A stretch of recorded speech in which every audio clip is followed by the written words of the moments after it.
Am I on? Okay. Hello. Oh, God, really? Really? Good evening. How about that one?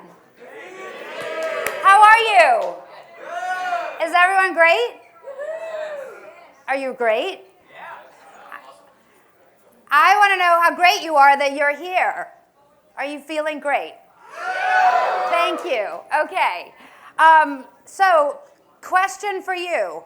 What is the brand of your practice? What is the brand of your practice? I want you to turn to the person next to you, and I would like you to say 3 words that describe the brand of your practice. If someone were to say who you are, who are you? Do it.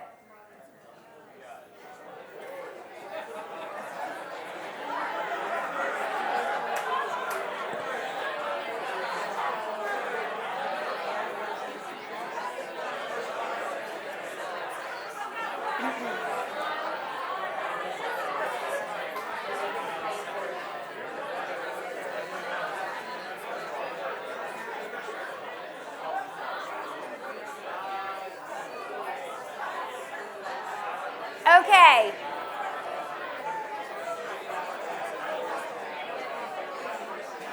All right, guys, I'm going to bring you back.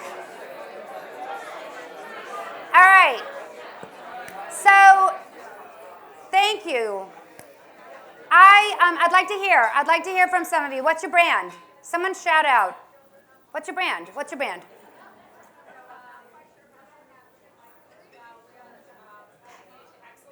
Okay.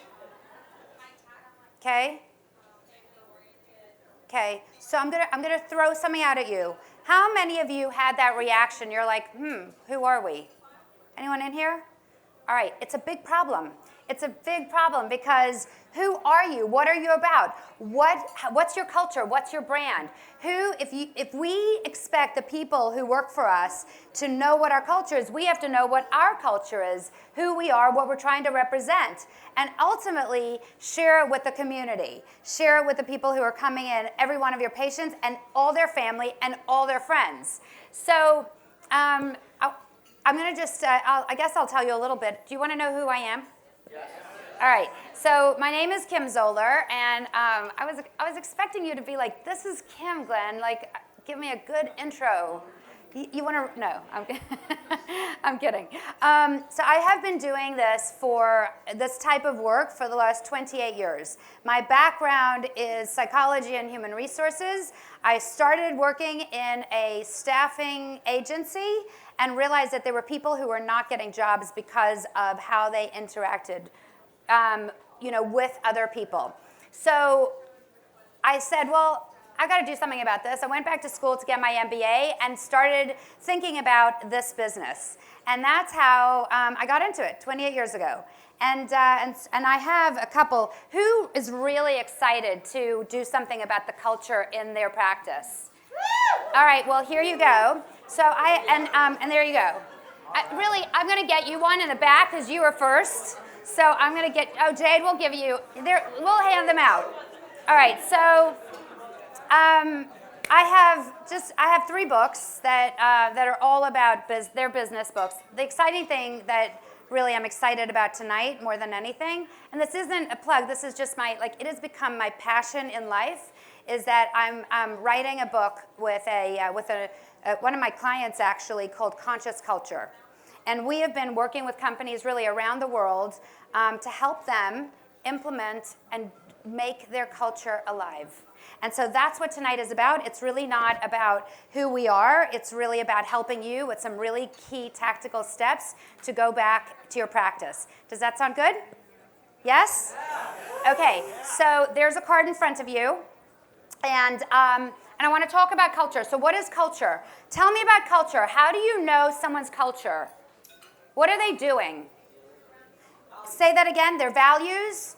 What else? It's all senses. You're going to feel it, see it. Yes, it is, right? You feel it. You sense it. It's a connection. What are people doing that have a culture? What are people doing when they have a culture? They're interacting and they're cultivating it all the time. All the time. So culture is Let me make sure this is on. Culture is really the way you think, act, and connect. And that's what I have on your card here. And this is what I really want you to take back for your practice. How are you thinking? How are you acting? And how are you connecting? So what is think? Let's talk about what think is. And I'm going to give you some very cool things to go back and do almost immediately. So first of all, some questions. What does culture mean to you? These are questions that not only are you asking yourself, but you're also asking your teams. What does culture mean? You see, most of us, when I said to you, what's your brand? You had to think about it. Tell me your name that I had asked as you're on your phone. Okay. Kate. Okay. So Kate, when I said to you, what's your culture? You're like, well, so I am going to challenge all of you. That's, by the way, so normal. So I thank you for participating in this. That's so normal. Most of us are like, well, I don't really know what our culture is. I challenge you that not only do you figure out what your culture is and you know it just 100% off, like if anyone says anything to you, and you also, every single one of your team members, every single time you hire someone, it is how you hire someone. They know it. You talk about it. At every meeting, you talk about it. This is really critical in this piece, is that when you are thinking it, people have to know what it is. So what I'd like you to do, do you guys have pens? No? Okay, if you don't have a pen, then we're recording this, and if you want the recording, you can have it. How about that? If you have a pen, you may want to take, or just email me, and I'll give you some stuff on it. So I want you to start thinking about, like, do we know what we are? Do we know who we are? If you talk about it all the time, you become it. So when I say to you, how do you feel? And I say, are you great? And you're looking at me like, really? Is she going to ask us again? Is she serious? And I say, how are you? Great. How are you? Okay, when you're like, I'm awesome, are you really? I mean, not really, because that's not what awesome looks like to me. I mean, I don't know about you. So I want you to start thinking about, if you're really trying to create a culture in your practice, then how do we think it? How do we actually think it, that it's real? The other thing I want to say with this, and I didn't say this, if you would like some bottom line results, I mean, this is really all about the people, and yet it really isn't, and it is.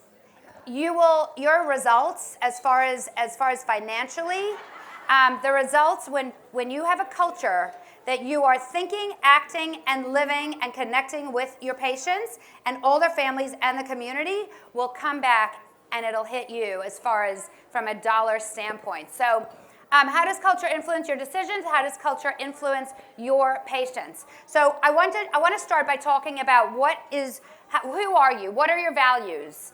If you have your phone, write this in your phone. If you don't have a phone, you have a pen, write it down. If you don't, you'll get these at the end, or take a picture.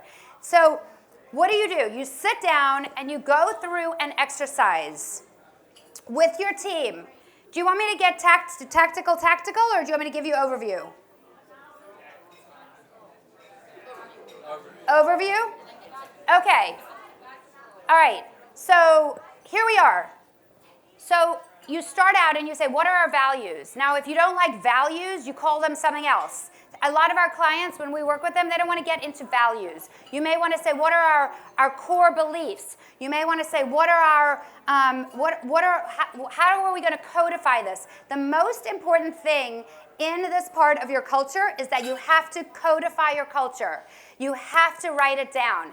It has to be there, and by the way, it cannot be BS. It has to be something that you really, truly, that you all embrace. Now, if you are the head of your practice, right, and whether it's you and a partner, you and you have a business team with you, that doesn't matter. It's just the key people need to be involved in, who are we? What are we about? So when I said to you, what's your brand, you knew exactly what your brand was.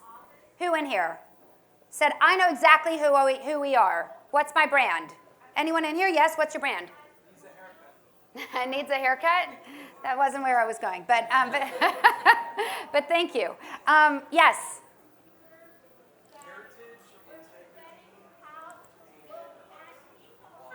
So heritage, integrity. Quality. Okay, and quality. Okay, so perfect. So that's exactly, you knew it right off the bat? That's what every single person in here needs. You need to know right off the bat, this is what I am. This is who I am. If you say to me, who are you? I know exactly, like we are about integrity, period, end of story. We are about empowerment. We are about inspiring people. We are a total collaborative company. That's what we are. That's our value. That's every single person. And that every single person in our company has an innovative spirit. No matter what we're doing, that's what we do. So first of all, it starts there. Now I'm going to ask you, tell me your name in the back. I'm sorry. Darren. Hi, Darren. Okay, so Darren, can you tell me if I say to you, what is heritage? Can you tell me what that means to you? It's history, presence, and history of knowledge. And it's kind of like a history and establishment. Okay, so so how does that touch? And it's just a question for you. How does that touch your patients? How does it touch your staff? And how does it touch anyone else who's outside? So yes. That's the question. Is heritage more your identity? I don't know. Is it, Darren, when you think about your heritage, is it identity? Is it like your identity? Well, it's both. Yeah, part of our identity, but it's part of our team has that history. Okay. That has that foundation. Okay. Okay, did everyone hear what Darren said? I want you to hear the key thing here. All right, is everyone with me? Yes? Are you with me? Okay. All right, so here's the thing. This is really interesting and really important what just happened. Darren is saying heritage is one thing. Kate, no, oh my gosh. Kiss, I'm right, okay. Kate is saying, wait, isn't it your identity? And then Darren's saying, well, it sort of is, but that really wasn't where I was going. Now, how am I supposed to know that? So you say to me, Kim, what's relentless integrity? And I say, and if I say to you, what does relentless integrity mean to you? You tell me. What does it mean to you? I'm sorry? Okay, honesty at all costs. All right? So that's a definition of it. What if I said, well, yes, but that really wasn't what I was meaning. Okay, here we have a disconnect. Kate, being true to yourself. Again, you have to look at it and say, well, how does that speak to who we are, or does that speak to who you are? And so this is a really key part in codifying who you are and your think. This is really critically important. I want you to look at this.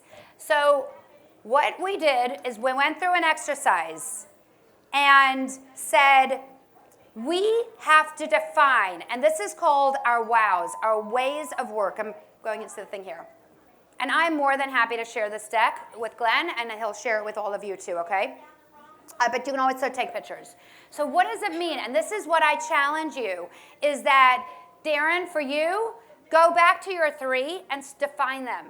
Like, really define them. What are they? And their actions. So when you look at relentless integrity, if you say to us, what is ID 360? It's not that we expect every person who works for us to know every little thing. But they know, like, we talk about all of these things so much that they know exactly, like, if we're doing something and a client wants us to change at the last minute to do something, and where it's going to be more time, more effort, more money, and what do we say? Well, what's our brand? What's our culture? What are our wows? What are our values? Of course we're going to do it, because that's who we are. We talk about it, we live it. I was sitting with a man yesterday. Is everyone familiar with Headspace? It's an app, Headspace. Yeah, the meditation app. So the president, the old president, former president, I should say, of Headspace, his name is Joe Burton. I don't know if any of you have heard of Joe Burton. So Joe Burton owns an enterprise app, mindfulness app, called Will. And I'm interviewing him for our book. And so I spent the day with him on Monday, and it was really incredible because I said to him, Joe, how do you guys live your culture? And he said to me, before every single meeting, they say out loud together their mission and vision statement. Every single meeting that they have in his office. And so they start every meeting, this is who we are. Okay? All right. How's everyone doing in the back there? Are you good? Are you happy? Are you great? Yeah. Are you Okay. I'm glad. I'm glad you're with me. All right, good. It's part of the culture. All right, so here we go. Questions on this. How do you do this? Do you want to know how to do this? Yes. First of all, you need to sit down and you need to write down every single one of your values, every single thing that's important to you. And then you have to go through it and say, what am I going to do to cull it down? Who are we really? And then you need to define it. And that is the codifying of your wows. And that is critically important in the start of your culture. Are there questions about that? Yes? No? Is this helpful? Are you like, I don't know? How? Yes? So, in your opinion, is it more beneficial to have that be more of a top-down thing, or, hey, collectively, what do we think we are all about? So that's a really good question. The question was, is it better that it's top-down, or is it a collective? I want you to just think about the team that you've got and think about their, number one, their engagement and how much you want them to be engaged. And what I would say to you is that the people, if you've got an office where you feel like if they were more engaged in what you were doing, that they would be more engaged with not with each other and with your patients and the families, then I would say involve them. I always do. I always have. I always involve the people around me because then we have total buy-in that this is who we are and it's not what Kim says. So that would be my suggestion to that. Yeah. I mean, the goal is that you get people really engaged. Now, here's an interesting thing. I was walking along with my neighbor who's a cardiologist, and he said, Kim, do the teams care? Like, do they care about this stuff? And I said, well, who doesn't care about growth? The problem is that a lot of times your teams, and Glenn and I talk about this too, they may not even realize what growth is. They may not know like what it means, mindfulness. You know, they may not even realize like what it is to what a culture looks like. So you really are, if you're involving them, you're really describing it. You're talking about it. You're saying, what's the culture of this business? Or what's the culture of the store down the street? And then having a discussion like that around it. Any other questions? Okay, so that's the first thing, is the think. Now we go to the act. And the act is the big thing, because you know what? How many companies and practices do you know who have a great mission statement, they have it on their walls, they advertise it, and then you go there and it's terrible? Anyone experience that? Yes? Has everyone experienced that? Yes? No? Yes? Thank you. All right, so if you've experienced that, you know that what they've done is they've spent a lot of work on their marketing material and they've done nothing about it. And that is incredibly important. So the question is it important to you to have your practice have a legacy? Is that important to you? Is it important for you to have your practice have a name in your community? So if you aren't really listening to how to do this, then we want this. There's a way to do it. And the thing about it is that we can look at this and say, well, of course I do, and look how good I am at what I do. Do you think you're good in your practice? Do you think you're a good doctor? You think you are? So the question is, do you think that is the be-all and end-all? Yes or no? So I grew up in a family of physicians, and I can tell you, hands down, 100%, it's not the be-all and end-all. And if you look at all the data today, it's not the be-all and end-all. We did a study with 1,000 patients of a group of physicians of what was most important to them. And can I tell you the thing that they complained about the most? The parking and the bathroom. The two things that came to mind were how far they had to walk, okay? Otherwise they had to get valet, and how clean the bathroom was. So when you look at this, I'm not saying that it's not important. I'm saying to you that the culture of who you are in your office is so critically important. So let's talk about acting. Oh, I have a question for you. How many of you believe that your patients, the service for your patients comes first before anything else? Tell me. How many? Raise your hand higher. Okay, can I tell you? Wrong. Okay, let me tell you why. How many times have you gone to a store? How many times have you gone to a store and they start complaining about where they work? Right? How many of you have gone, how about you've been on the phone with the phone company and you start complaining and they're like, yeah, I know, this is just what they tell us to do? Yes? Has everyone in here experienced that? Say yes if you have. Yes if you have? Have you? No, the participation, Glenn, is like, I'm like working it. You are working it. I am. I so am. I know, right? And I never wear red, and I wore red tonight. Maybe that is my problem. Maybe that is the issue. All right, so here's the thing. If you do not take care of your people, they will not take care of your patients. So anytime we think that we're doing something great by teaching them customer service, patient service, be nice, director of impressions, do everything great for our patients, and you don't do nice things internally, forget it. And so I want you to think about that your culture is how you act. Before you even get to that third step of connecting, you have to act it internally. So let's talk about this. I just picked one of our clients, and I picked the one that I am writing the book with. So this is the chief HR officer of this company is my co-author on this culture book, and she has implemented culture at many companies throughout the country. So what do they do internally? They train their people. And I know that this is a company, not a practice. I can share some other practices with you, and I can share some of the work that we do at hospitals like New York Presbyterian and some others. But this, to me, is could happen anywhere, and that is they offer their people training, and they reward them for doing the training. So what is it? It's personal development. It's professional development. It's things to grow who they are and what they're doing, not exactly how to do their job. They do great fun things in their offices. And they dress up for the 4th of July. When they get awarded with things, they give lots of recognition.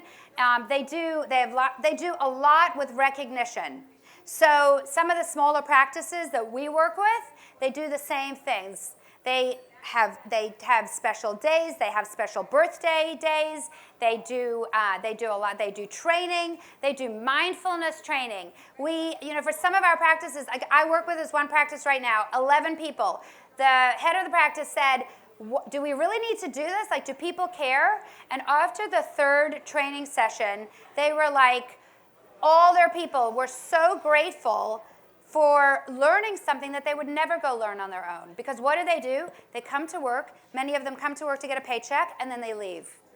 So how about giving them some tools that actually make them feel better and grow inside so that they can then do something on the outside? So what are you doing acting-wise that's real, that's authentic, that makes people feel good? What do you think the number one most important thing to working for any practice is? Feeling valued, appreciated, important, and belonging. Yes? I'm sorry, say that again? Being appreciated. Absolutely. Okay? It's not the money. It's number 13 on the list.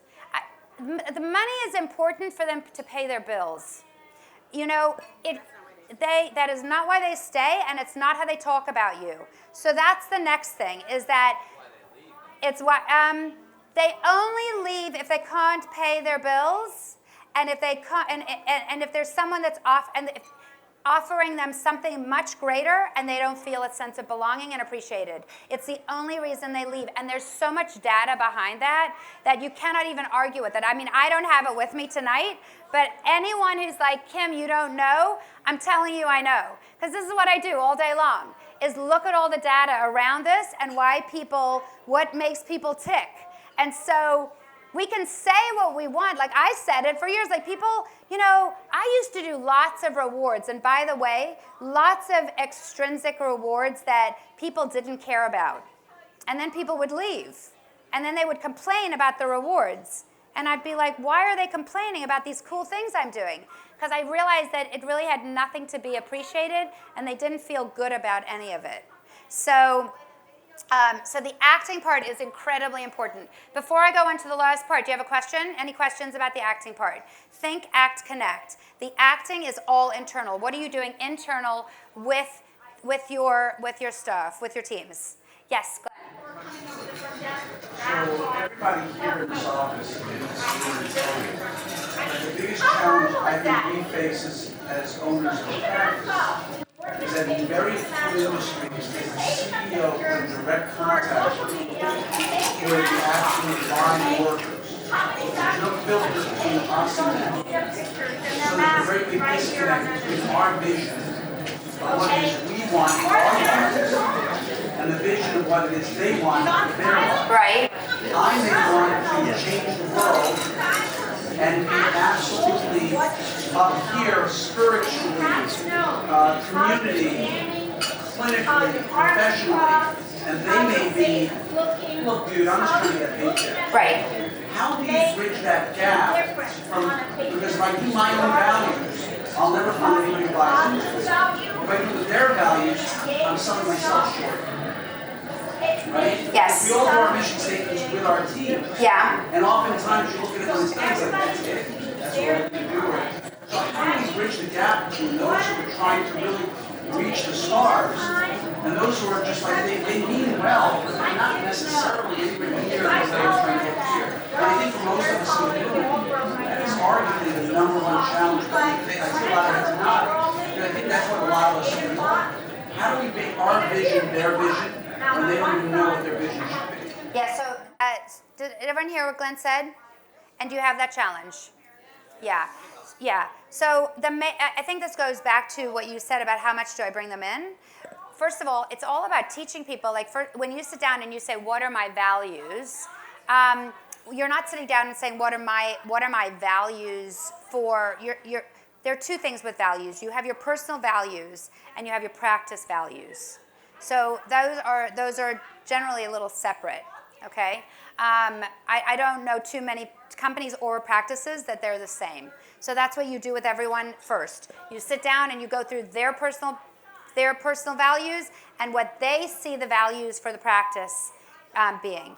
Then you take and you group them all. What you will find, Glenn, through a process like this of getting people involved is that they start to see some of the things and start to get excited about your vision and values.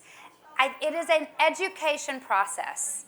And when you're asking someone to have a vision who's basically grown up with how do I make it till tomorrow and the next thing and what am I doing next week and can I pay my bills and can I do this, and they're looking in front of their face as opposed to a vision of out, you're approaching it from a different way. You're not saying like, what are you accomplishing in this world?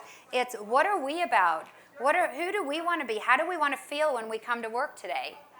And people will then, that I can relate to. I mean, everyone can relate to how do I want to feel today? And that's where you start. And so where you say, I want to like create something that's going to change the world, they're going to be a piece of it. They're just going to go to it a different way. Did that? Okay. All right. Did anyone else have any questions about that? So let's talk about connecting. So can I ask you a question? You guys, have you ever heard anyone speak about your practice? Have you ever heard, what about any reviews online? Okay. Do they say, do 90% of the reviews online speak to who you want to be and who you are?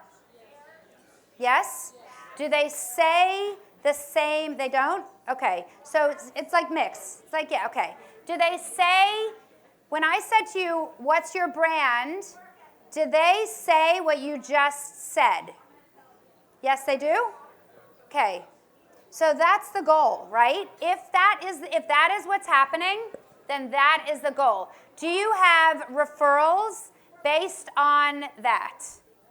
If the answer is yes, then that's what you continue. Then that's what you do is you take that and you say, well, okay, this is working. Have we codified it? And codify it so that people are living it.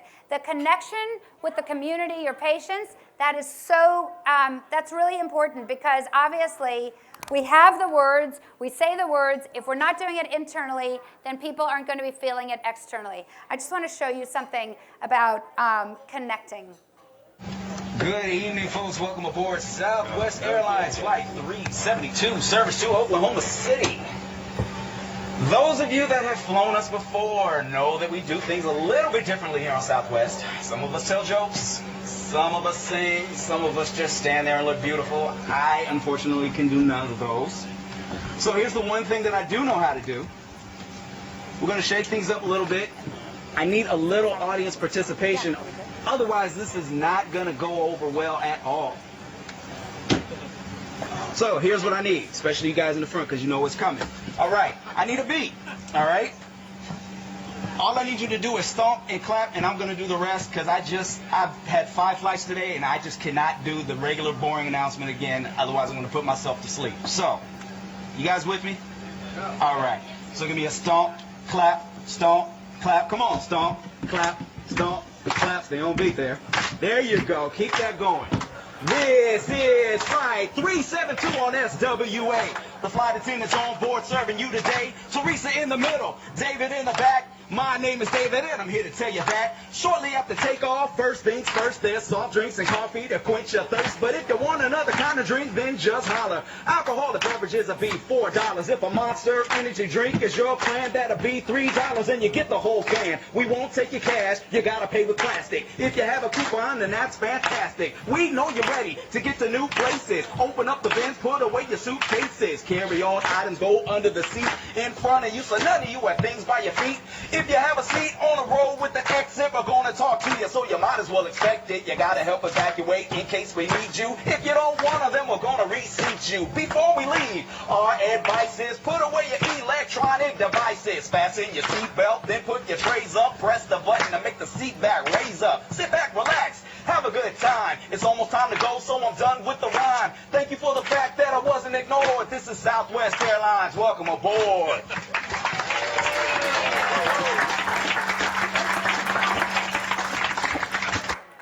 So it's so interesting. We fortunately do a lot of work with them, and how many of you have flown Southwest? Okay, so it's very rare that you don't get something. You know, there's always something. I mean, occasionally you get someone who's in a really bad mood. It's so rare. I don't know. I actually don't know if it's happened to me.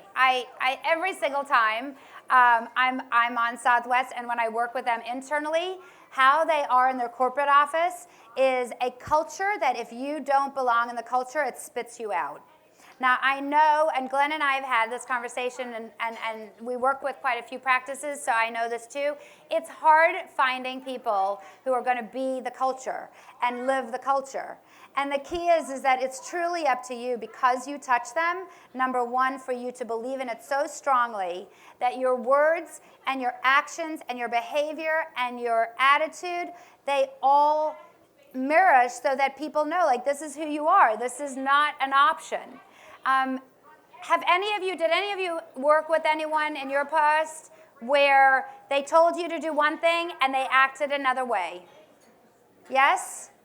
I think most of us have in some way, shape, or form. So it really is the goal for you, as Glenn was saying, as the leader, as the person who sets the tone, for you to think about, this is our culture, this is what we're about. I just want to share, this is just one. There are so many studies that have been done. I think this is so interesting. Active listening and transparency, the top priorities.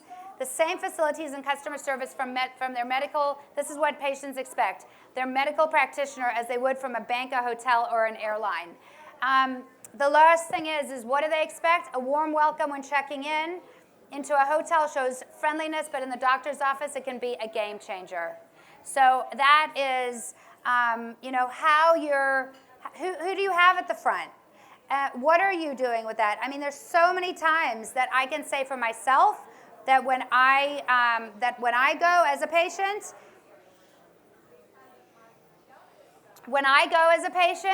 I hardly even make eye contact.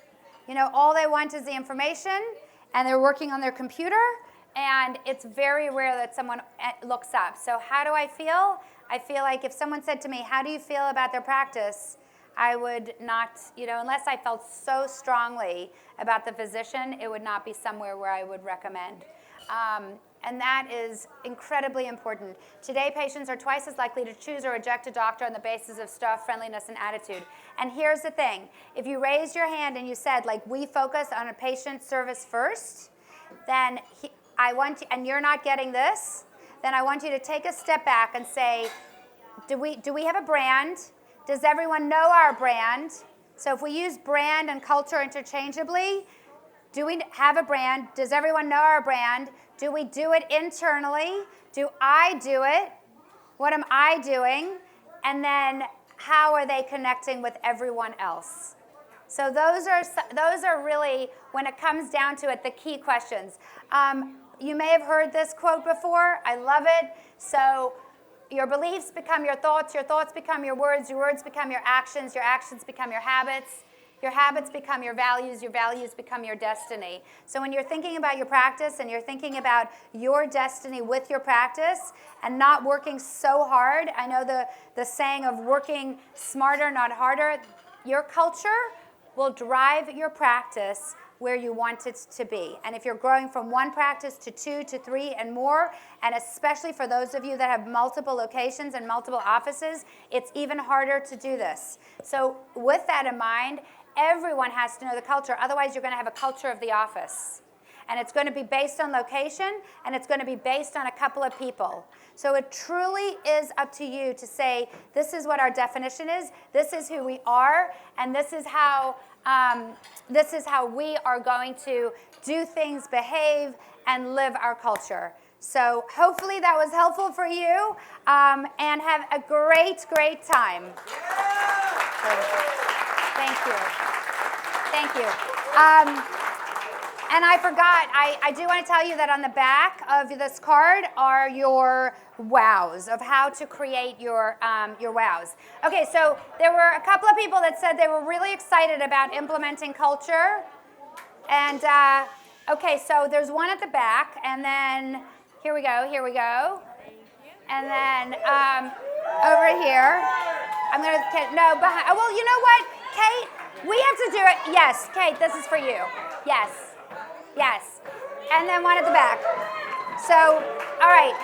Thanks for having me.